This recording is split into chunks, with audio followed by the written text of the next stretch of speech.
Hey everyone, how's it going? So the Nintendo Direct for March 8th just came out and I wanted to make a quick video talking about my thoughts on all the games and all the announcements that they made. This isn't going to be professional at all, I just wanted to do this for fun because this is the first Nintendo Direct I've really been super hyped for, and you'll see in a moment. But before this starts, I would suggest to go back and watch the Nintendo Direct for yourself. That way you can get an idea of what's already there, and then you can come back and see what I thought of them. Now, let's begin. So to start the Direct off, Nintendo showed us a bunch of 3DS games coming out soon, and the first one they showed was WarioWare Gold. I haven't owned any of the WarioWare games ever, but they look super fun, plus I really like the randomness of all the little mini games and all that stuff, and it looks interesting. I may get it, probably not, but I can see why this is a super big deal to fans of the series. Just for the WarioWare-ness of it, because, oh my gosh, it looks so weird and funky. But, it's interesting, I like it, I really like it. Next up was Dylan's Dead Heat Breakers, and I honestly, I don't know what this game is, never even heard of it, only the character looks vaguely familiar. It looks like it could be fun. I'm not gonna pick it up, it's not my type of game, but for anyone who's fans of the series, if it's a series, I have no idea. It could be interesting. Plus you can be your Miis, and Miis are kind of underused nowadays, so that's pretty cool, I guess. Okay, so literally 3 weeks ago I completed Mario and Luigi Superstar Saga, plus Bowser Minions, whatever, and I freaking loved it. I'm such a fan of the Mario and Luigi series, but it really all stemmed from this game. I remember playing this on like a game card, one of those things that you could hold like 100 games on it, and my friend had it, so I played this game for like 10 minutes, and it's such a good game. And when I figured out that they were remaking this for the 3DS, I'm like, oh my gosh, no, Nintendo, please, my wallet.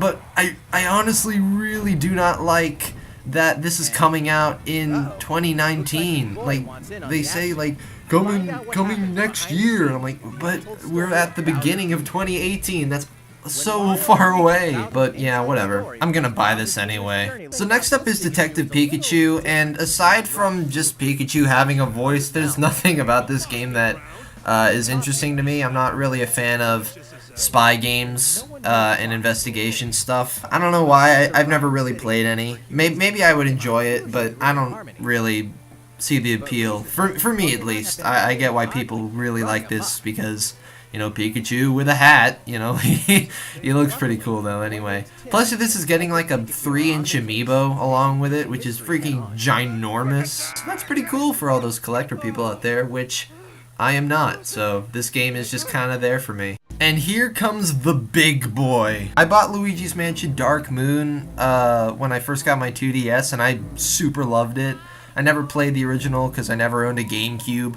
But now, knowing that this is coming out, it's so just cool. I played it at my friend's house. I played it with Steven before.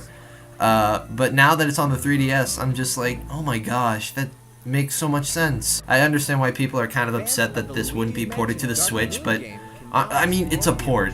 A port is a port. Just enjoy it for what it is. I do notice that with the Luigi's new model, they had to like tone it down with emotion and stuff because in the GameCube, it didn't really look all that emotion-full. So it looks a little stiff, but that's just how the game is. They also added the new Boss Rush mode, which I don't mind. Like, Boss Rush is kind of meh for me. But yeah, totally gonna get this when it comes out. And that was all the 3DS announcements. Then Nintendo went right into some Switch. It kind of went back and forth with some more Switch and 3DS games, but we'll get into that in a little bit.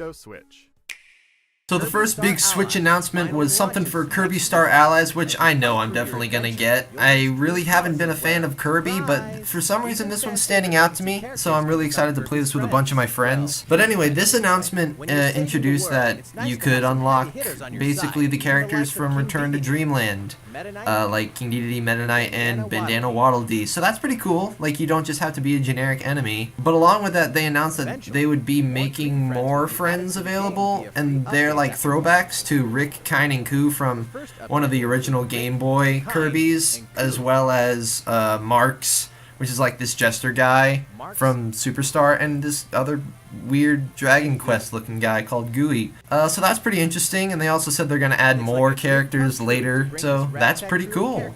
So next on the list is a classic PS2 game called Okami. I never owned this, but I know Steven did, and I know a ton of people out there as well did. They're bringing the HD Okami to this with new added touch controls, like instead of having to use an analog stick to draw paint, you can just use your finger in handheld mode, or if you're having the Switch plugged into the TV, you can use the motion controls, which I think is pretty awesome. Actually, it makes more sense on the Switch than any other console I've really known. But yeah, super cool, super cool. So to be completely honest with you guys, I have no idea what Sushi Striker The Way of Sushido is. It just looks like a kind of gimmicky game where you slide sushi parts together to make better sushi to attack your foe, and you go on this grand quest to bring sushi back to the world or something. I don't know. Really not much else to say. I won't get it, but I bet people will, and they're gonna laugh their faces off because you get to eat sushi. Next up for Switch highlights was some more stuff about Octopath Traveler. Now, I didn't play the demo, I probably should, but this game looks incredible. Like, I'm super interested to see this when it completely comes out. Like, I like how each different character has their own different thing that they can do with townspeople. That's kind of the gimmick of the game. I really don't know much else besides that. I just know that there are 8 characters and they each have their own thing and you fight in an RPG. Probably gonna get this when it comes out later this year, they said. I think August. No, I don't know. But yeah, definitely looks cool. The next thing that came up was another game I had no idea what it was. It's called Travis Strikes Again. It looks like it's about a guy that like hops through video games and does a lot of different things in each game. It's also 2-player, which is interesting. Like, the game looked cool by itself, but when they said 2-player, I was like, ooh, that looks like a fun game where you can play 2 players with. I may not pick it up, probably not actually, but I really do see the appeal here. The final big announcement for this section of the Switch highlights was Dark Souls Remastered, and you know I'm gonna get this game. Well, maybe you didn't, but I'm totally gonna get this game. I really like the idea of From Software games. I've only really played a little bit of Bloodborne, but I'm super happy that this is coming to the Switch, as well as a new amiibo, which is the Praise the Sun guy, and I freaking love it. It's such a funny amiibo. But also along with that, they're making a network test to test online stuff so people can play the game a little earlier, and that's cool. But yeah, dude, that amiibo, it's so good. It's so good. I may just buy the amiibo just because, like, and give it as a gift. It's so funny. Then Nintendo announced what they would be doing with My Nintendo, which is kind of reminiscent of what they did with Club Nintendo, where if you download a game, you get coins that you can use to buy more games, but we're not here for that, so skip on ahead. Then Nintendo basically just talked about Mario Tennis Aces for, like, I don't know, 8 minutes. And normally I'd be kind of upset about that because, you know, sports game, it's not really my kind of thing. But for some reason, Mario Tennis Aces looks really good. Like, they showed off a ton more stuff than they did with Ultra Smash. They announced a couple new characters like Chain Chomp, and I don't think Boo was a new character, but whatever. They went over all the different moves you could do, which are like basic tennis moves, but then they announced these special things that you can do. Like, you can slow down time and aim where you want to hit the ball, and then you can also slow down time defensively to run towards a ball, and then if you charge up this meter that you have in the top corner, you can make a super cool special shot, which is awesome. And I love the variety and the split-second timing of it. It could add a lot of special gameplay mechanics to the whole thing. Basically making each match its own special match, you know? Not one match is going to be like another one. I like how the racket kind of breaks. It adds a little uh-oh factor to the game. I also like the costumes for each of the characters. They're not really wearing, like, Mario's not wearing his overalls. He's wearing more like a t-shirt and a visor hat. I like how it's more casual wear, which is something that we really don't see a lot. It's not like like Mario normally wears a Hawaiian shirt. And all of this stuff, as well as the new story mode, a tournament online thingamabobber, and the ability to switch to like Wii Sports controls with motion Joy-Cons is really cool, and I'm really looking forward for this game to come out later this year. I think in the summer.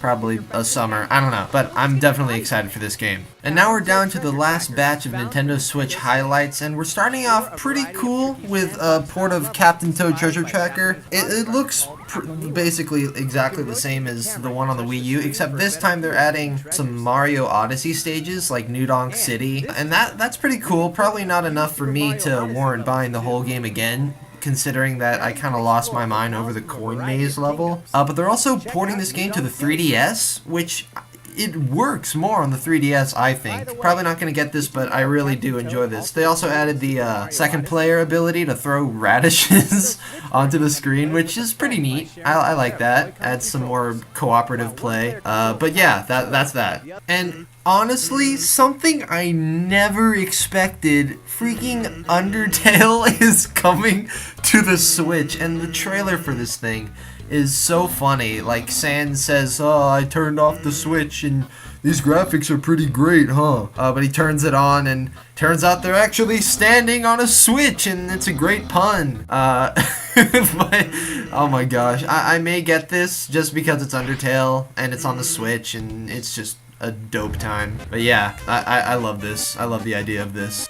I guess crazy stuff I never expected comes in waves, because all of a sudden Crash Bandicoot n-sane Trilogy is also being ported to the Nintendo Switch, which is by far the most ridiculous thing I've ever heard.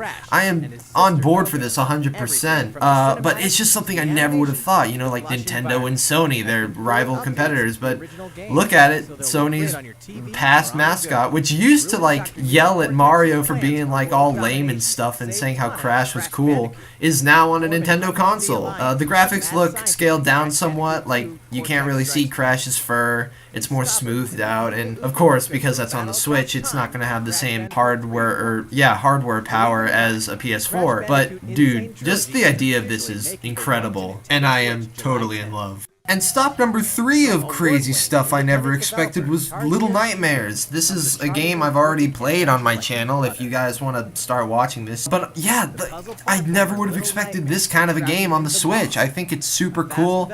They're including all the DLC previously and also making it amiibo functional with the Pac-Man one, and you can get like a creepy looking mask for $6, and that's kind of cool. I really like it. Next up is South Park: The Fractured Butthole. I never played this game, but I know it was really critically acclaimed, so it's pretty cool that it's coming onto the Switch as well. There's really a lot of ports coming on here. It's like an RPG, which is kind of reminding me of Mega Man Battle Network, and it's also coming out with all the DLC for it in like a season pass looking thing, because, you know, Ubisoft. Hey, I'm not gonna get this because I never watched South Park, but I could see a ton of people getting this just because it's a South Park game on the Nintendo console. Next on the list was Hyrule Warriors Definitive Edition, which adds all the DLC and all the extra characters from both the Wii U and 3DS versions of the game onto the Switch, and I am for sure going to buy this day one if I can. And they gave it a release date for May 18th, so very looking forward to this. Next up was ARMS, and they just kind of announced a bunch of tournament kind of things that are happening. No real new characters or stages or anything. This is another game I don't have, and I'm really not too bothered with it, you know? It's just kind of there. Like, it looks fun, but it's not for me. So I kind of breezed over this part, to be honest. They're also adding, like, a documentary on the making of with the creator of ARMS. So that's pretty cool, if you're into that sort of thing, at least. The final stop for the Nintendo Direct was Splatoon, where they announced that they were going to be adding version 3.0, which is going to add a lot of new outfits and stages and guns, you know, the whole spiel when it comes to a new update for Splatoon. This is, once again, a game I do not own, but I'm more into this one than stuff like ARMS. So I don't know, this game just gets more and more interesting, and it gets even more interesting not only with the Rank X thing that they added for like online stuff. I don't really care about that, but the next big update came right after all this stuff, and here it is.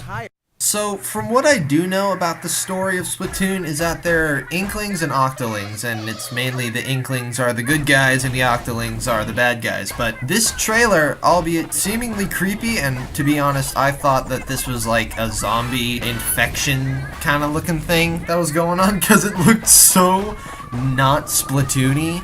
But apparently it's a DLC story for $20 that they're gonna make, which is kind of unfortunate that it's paid for, whatever. It's not my big deal because I don't even own the game. But apparently it's a story where you play as an Octoling and you go around and do stages and stuff. And it sounds pretty cool. Like, I think it's pretty cool to get a view on the opposite side of a war, you know? Like, you've been playing as the Inklings the whole time and you get to be an Octoling for a little bit. As well as this new story mode where you go through, like, I think 80 different puzzle things, kind of like Portal, fighting these cyborg robot Octoling squid people. You also get to eventually play as the Octo Girl in actual matches, like against squid people, and it makes it able that you, as well as anybody else that beats the story, can play as either an Octoling or a squid online, so that's pretty neat. Along the way, she's trying to recover her memories or whatever because they're in a testing facility, which is super cool as well.